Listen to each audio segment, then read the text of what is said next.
Look, എനിക്ക് മുമ്പ് ഈ കസേരയിരുന്ന ആള് കഴിവുകെട്ടവനായിരുന്നു എന്ന് പറയുന്നതുകൊണ്ട് എനിക്കെന്തെങ്കിലും സന്തോഷം ഉണ്ടാവുമെന്ന് വിചാരിക്കണ്ട. ഓരോരുത്തർക്കും അവരവരുടേതായ രീതിയുണ്ട്. എനിക്ക് എൻ്റെ രീതി. ആയിക്കോട്ടെ സർ, പക്ഷേ ഇതിന് കൃത്യമായൊരു നടപടി ഉണ്ടായില്ലെങ്കിൽ ഇലക്ഷനിലുള്ള വിലക്കുകളൊക്കെ അവസാനിച്ചെന്ന് ഞങ്ങൾ മനസ്സിലാക്കും. പിന്നെ പ്രചരണം എങ്ങനെ വേണമെന്ന് ഞങ്ങൾ തീരുമാനിക്കും. എനിക്ക് കൈമാറി കിട്ടിയ ചില നോട്ട്സ് ഉണ്ട്. അതിലൊന്നും നിങ്ങളിൽ ഒരാളെപ്പോലും നല്ലവരായി നോട്ട് ചെയ്തിട്ടില്ല. ഞാനത് വിശ്വസിച്ചോന്നല്ല. മനസ്സിലായി സാറേ, ഞങ്ങളെ ക്രിമിനൽസായി കാണാനാണ് സാറിന് താല്പര്യം. നിങ്ങൾക്ക് പോവാം.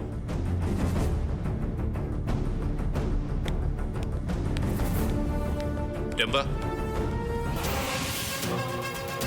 ഇങ്ങോട്ട് വരൂ.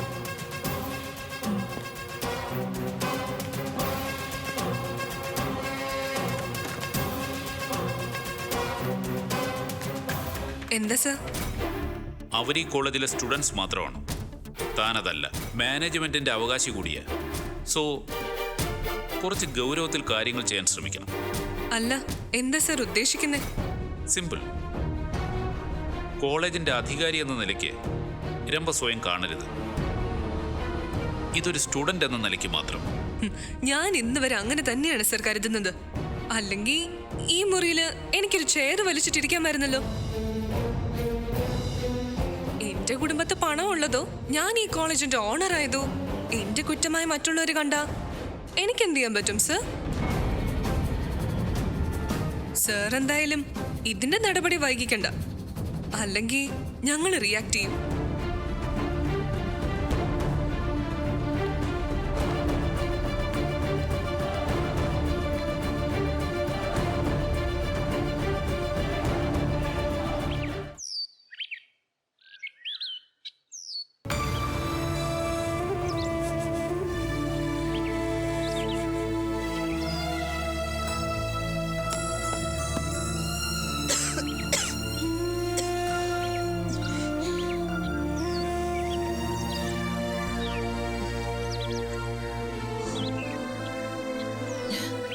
എന്തുപറ്റി?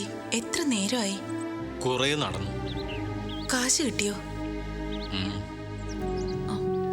എന്തേലും കഴിച്ചോ? കഴിച്ചില്ലെന്ന് എനിക്കറിയാം. കാശും കിട്ടിയില്ലല്ലേ? ചെറിയ തുക ചോദിച്ചാലും വലിയ തുക ചോദിച്ചാലും അവർക്ക് വേണ്ടത് പണയമാണ്. വീടിന്റെ ആധാരം വെച്ചാൽ കാശ് കിട്ടും. വാടക വീടിന്റെ ആധാരം നമുക്ക് തരില്ലല്ലോ. വിഷമിക്കണ്ടെന്നേ, നമ്മൾ എന്ത് ചെയ്യാനാ? നീ മരുന്ന് കഴിച്ചില്ലേ? അതെടുത്ത് കഴിച്ചൂടെ? എന്താ കഴിക്കാത്തെ? ഒരു കാര്യമില്ലെന്ന് എനിക്കറിയാം. ഇതിങ്ങനെ അങ്ങ് തീരും. തുടങ്ങി മനുഷ്യനെ വിഷമിപ്പിക്കാൻ. കിട്ടും, എവിടെന്നെങ്കിലും കാശ് കിട്ടും. ഓപ്പറേഷൻ നമ്മൾ നടത്തും. അതിലൊന്നും എനിക്ക് പരാതിയില്ല. മോളുടെ ഫീസ് കൊടുക്കാൻ പറ്റിയാൽ മതി. അത് നടക്കുവോ?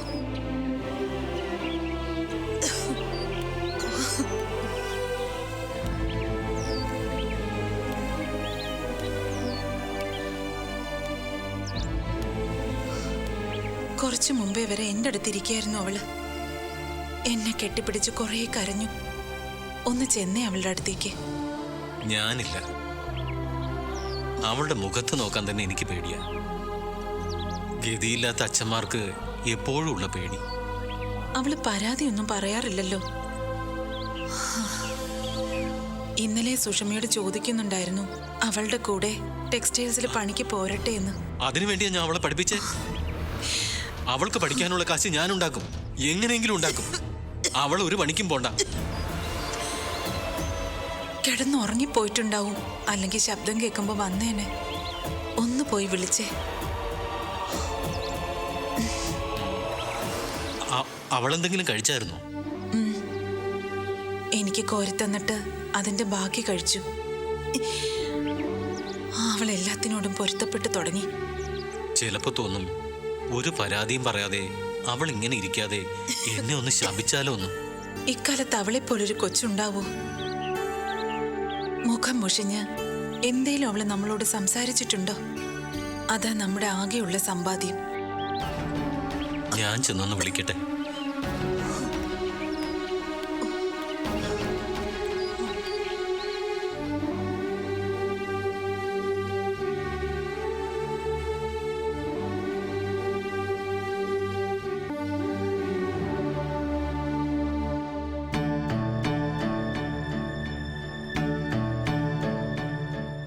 അയ്യോ മോളെ സൗമിനി സൗമിനി മോളെ Saumini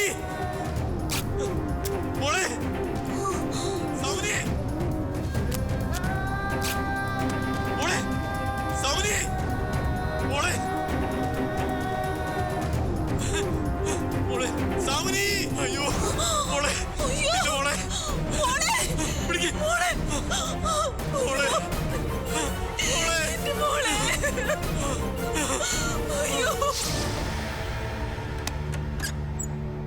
May I come in, sir? Yes.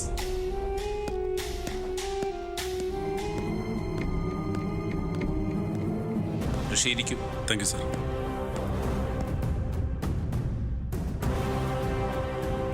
ഋഷി, ക്യാമ്പസിൽ ഒരു നോട്ടീസ് പ്രചരിക്കുന്ന കാര്യം അറിഞ്ഞിരുന്നോ? അറിഞ്ഞു, സർ. സ്വാഭാവികമായും കംപ്ലൈൻ്റ് ഉണ്ട്. ഒരു ബ്ലൈൻഡായ നടപടിക്ക് ഞാനില്ല. അത് കണ്ടെത്താനുള്ള ചുമതല ഞാൻ ഋഷിയെ ഏൽപ്പിക്കുക. Sorry, sir. അതെനിക്ക് അറിയാം. കംപ്ലൈൻറ്റ് തന്നവരോടും കംപ്ലൈൻറ്റിലെ പേരുകാരോടും താൻ കണക്റ്റഡ് ആണ്. അതുകൊണ്ട് തന്നെയാണ് ഞാൻ ഋഷിയെ തന്നെ ഫിക്സ് ചെയ്തത്. Excuse me sir. Yes, come in.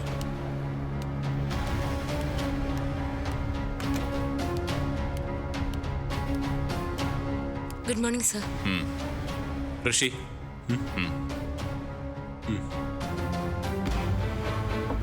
ക്യാമ്പസിൽ താൻ നോട്ടീസ് വിതരണം ചെയ്തിരുന്നു. ഇല്ല സർ. തനിക്ക് വോട്ട് ചോദിച്ചുകൊണ്ടുള്ള ഒരു നോട്ടീസ് ക്യാമ്പസിൽ പ്രചരിച്ചത് താൻ അറിഞ്ഞിരുന്നു. അറിഞ്ഞു സർ.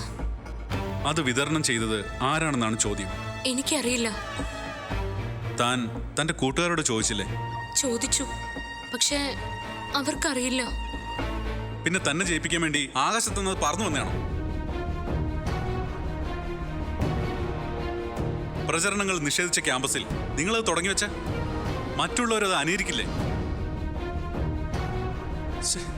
കോളേജിന്റെ ഡിസിപ്ലിനാണ് അപകടത്തിലാവുന്നത്. താൻ ഇതിന് ആൻസർ പറഞ്ഞേ പറ്റൂ. പറയൂ.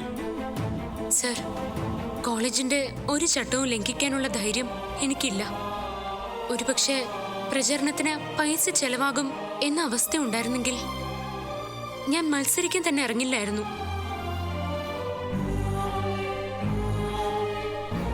പിന്നെ സാർ പറഞ്ഞ നോട്ടീസ്, അതിന് എത്ര കാശ് ചെലവാകും എന്നൊന്നും എനിക്കറിയില്ല.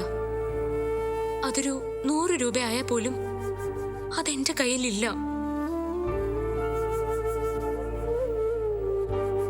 ഇവിടെ കോളേജിൽ എന്നെ നന്നായി അറിയുന്നവരുണ്ട് സർ. സത്യം പറഞ്ഞ ഹോസ്റ്റലിൽ നിന്ന് ഫ്രീ ഫുഡ് കിട്ടുന്നതുകൊണ്ട് മാത്രം പട്ടിണിയില്ലാതെ കഴിയുന്നതാ ഞാനും എൻ്റെ കൂട്ടുകാരി പത്മിനിയും. കാശൊക്കെ ഞങ്ങളുടെ സ്വപ്നത്തിലേ ഉള്ളൂ സർ. ഇത്രേ എനിക്ക് പറയാനുള്ളൂ. ഇതിന്റെ പേരിൽ ഞാൻ മത്സരിക്കേണ്ടെന്നോ ഇവിടെ പഠിക്കണ്ടെന്നോ സാറ് തീരുമാനം എടുത്താ ഒന്നും മിണ്ടാതെ അനുസരിക്കാനേ എനിക്ക് പറ്റൂ. ഇനി സാറിന്റെ ഇഷ്ടം. ഓക്കെ, കുട്ടി വയ്ക്കുള്ളൂ.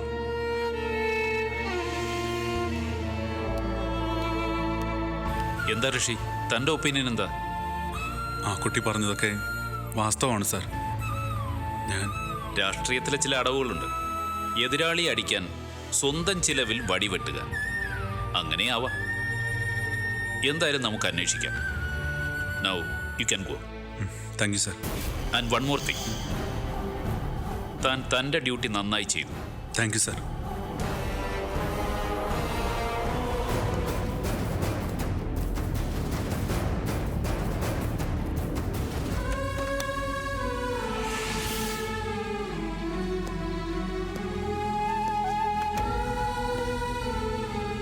എന്റെ കുറ്റങ്ങൾ കണ്ടുപിടിക്കാനുള്ള ചുമതല സാറിനായിരുന്നെങ്കിൽ എന്നെ എന്തിനാ പിന്നെ വിചാരണ ചെയ്തത്? ശിക്ഷ വിധിച്ച പോരെ? ഞാൻ തെറ്റുകാരിയാണെന്ന് സാറിന് അറിയാലോ. തീരുമാനം ഒന്നും മാറ്റണ്ട, സാറിന്റെ ഇഷ്ടം പോലെ ചെയ്തോളൂ.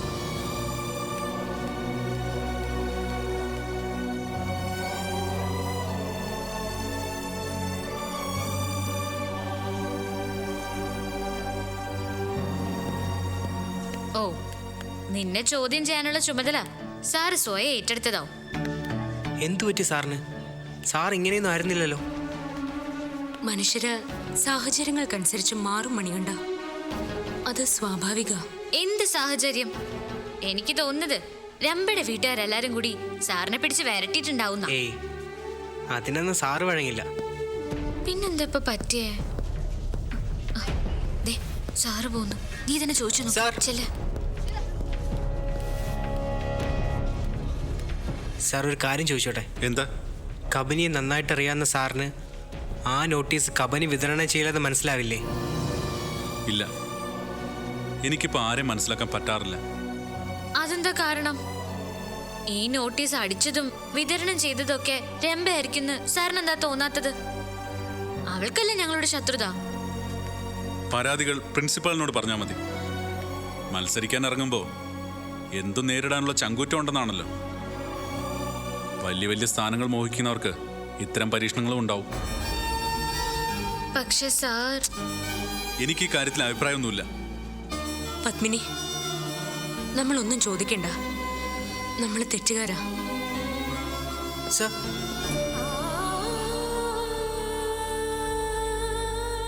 ഇപ്പൊ നിന്റെ സംശയം മാറിയോ മണിയണ്ട? എനിക്കിത് വിശ്വസിക്കാനാവുന്നില്ല. മാറുമ്പോ ചെറിയൊരു മാറ്റം പോരല്ലോ. Good morning.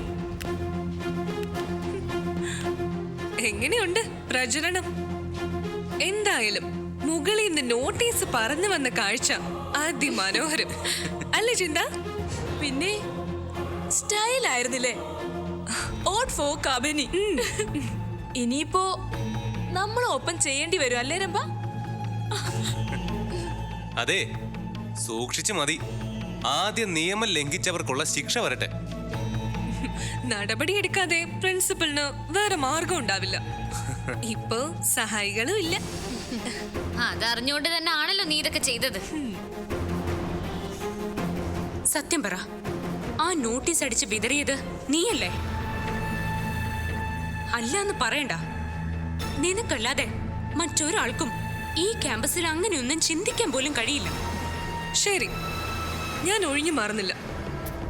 ഇവന്റെ ഈ കൈ തല്ലി ഒടിച്ചതുപോലെ ഇത് ചെയ്തതും ഞാൻ തന്നെയാ.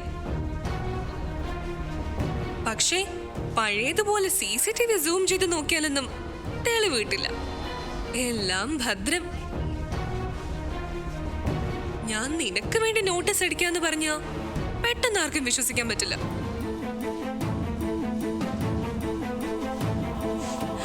പിന്നെ ഇതൊക്കെ സാമ്പിളാന്നേ. തെളിയിക്കാൻ പറ്റുമെങ്കിലേ നീയൊക്കെ തെളിയിക്ക്. ഈ ഇലക്ഷന് മുൻപ് ഇനിയും ചിലത് വരും. അതിങ്ങനെ പ്രിൻസിപ്പളിന്റെ മുൻപില് ഒരു വിശദീകരണത്തിൽ തീരില്ല. നാണക്കേടുകൊണ്ട് നിനക്ക് ഈ ക്യാമ്പസിൽ ഇറങ്ങാൻ പറ്റാത്ത വിധമൊന്ന്. അതെപ്പ വേണമെങ്കിലും സംഭവിക്കാം. ഏയ്, ചിന്തിക്കാൻ അല്പം ബുദ്ധിയുള്ളത് കൊണ്ടാ ഇവള് സൈലന്റ് ആയിട്ട് നിൽക്കുന്നെ. അത് പാലിച്ച എല്ലാവർക്കും നല്ലതാ. അപ്പോ വരട്ടെ. ശരി.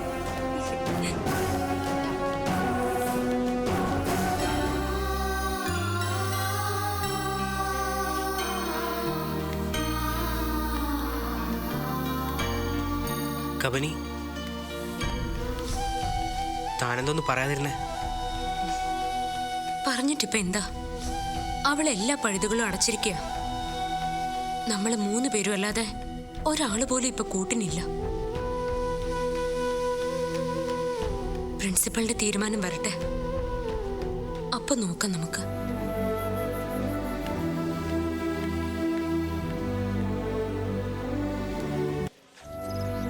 പ്രിൻസിപ്പളിന്റെ തീരുമാനം വരട്ടെ, അപ്പൊ നോക്കാം നമുക്ക്.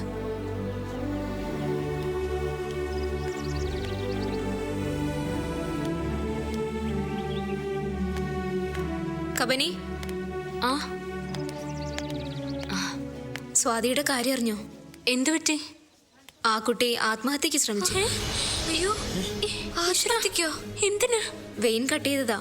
ഈശ്വര, ഇപ്പൊ കുഴപ്പമൊന്നുമില്ല. എന്തിനാ അവൾ അങ്ങനെ ചെയ്തേ? അമ്മയുടെ കാര്യം അവള് പറഞ്ഞിരുന്നില്ലേ? ചികിത്സയ്ക്ക് വളരെ ബുദ്ധിമുട്ടാ. അതിനിടയിൽ അവള് ഫീസും അടച്ചിട്ടില്ല. അയ്യോ, ആ വിഷമം കൊണ്ട് ചെയ്തതാവും. ഛെ.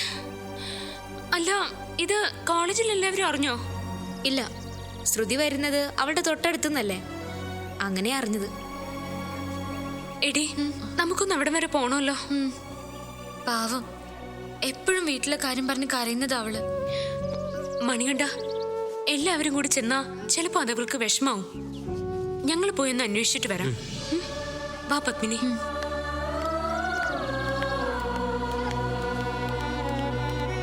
ഞാനും കവനി സോദിയൊക്കെ ഒരേ കണ്ടീഷനുള്ളവരാ. ഞങ്ങൾ ചാകാൻ നോക്കില്ല എന്ന് മാത്രം.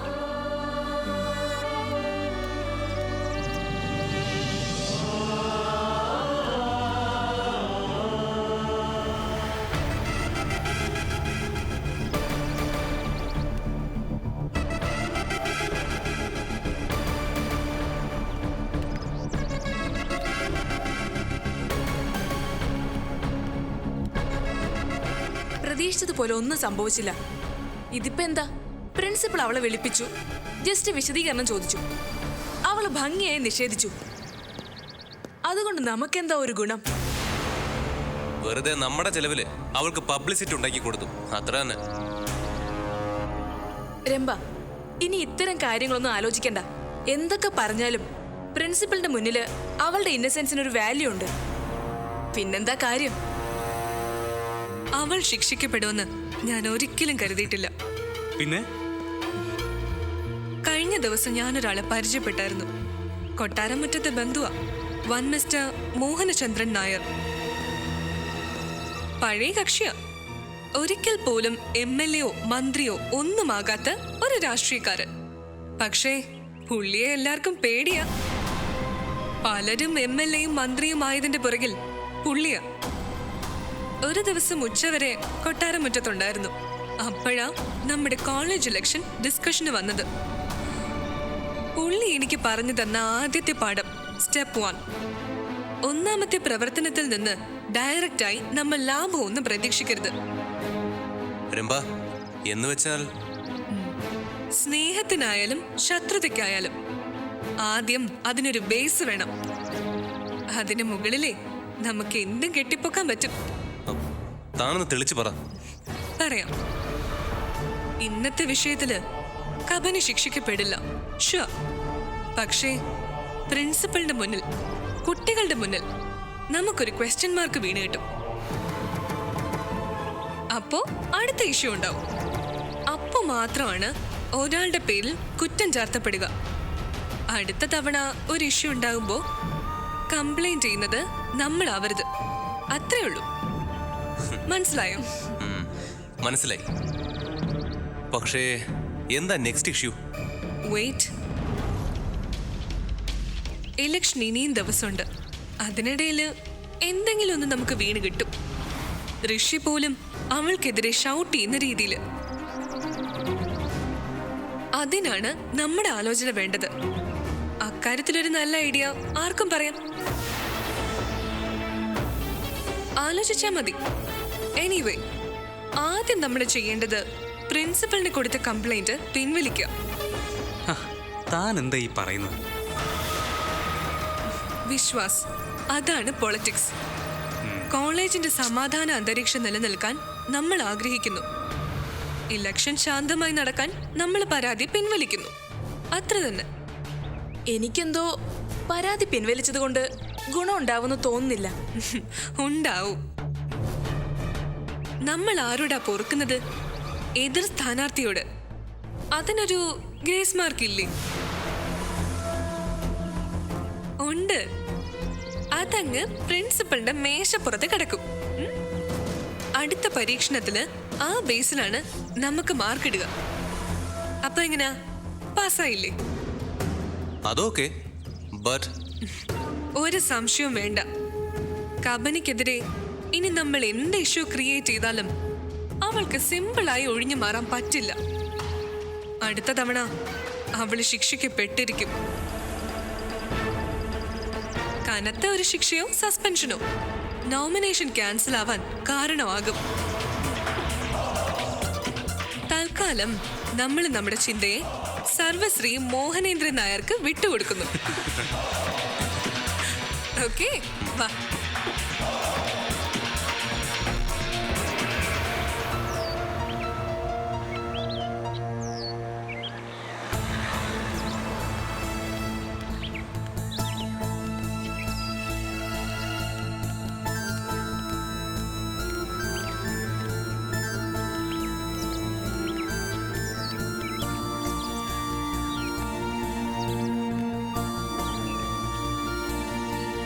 സ്വാതി, സ്വാതി,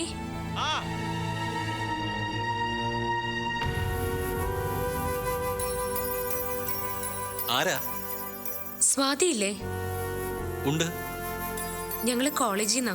ഞാൻ കബനി, ഇത് പത്മിനി. അവള് പറഞ്ഞിട്ടുണ്ട്. കോളേജിലെ കുട്ടികളാ. മക്കളുടെ വിവരം അറിഞ്ഞിട്ട് വന്നതല്ലേ? അതെ. എന്താ അവളിപ്പോ അങ്ങനെ ചെയ്യാൻ? കാരണം ഞങ്ങൾ തന്നെയാ. ഞങ്ങളുടെ കഷ്ടപ്പാട് അതിന് ഒരുപാട് കാണണ്ടെന്ന് അവൾക്ക് തോന്നിക്കാണും. ഇപ്പൊ അവൾക്ക് എങ്ങനെയുണ്ട്? കുഴപ്പമില്ല. അന്ന് ആ സമയത്ത് കണ്ടതുകൊണ്ട് ഇങ്ങനെ കരയാൻ നിക്കല്ലേ. ഞാൻ പറഞ്ഞില്ലേ, ഇതല്ലേ അവസ്ഥ. ഞാനാ കാരണം. ചാകുന്നുമില്ല. ഇങ്ങനെ എല്ലാരും ബുദ്ധിമുട്ടിച്ച് കിടക്കാനാ യോഗം. തുടങ്ങിക്കോ ഇനി. അസുഖമുണ്ട് മക്കളെ. ഒരു ഓപ്പറേഷൻ പറഞ്ഞിട്ടുണ്ട്. പെട്ടെന്ന് നടക്കേണ്ടതാ. ഒക്കണ്ടേ?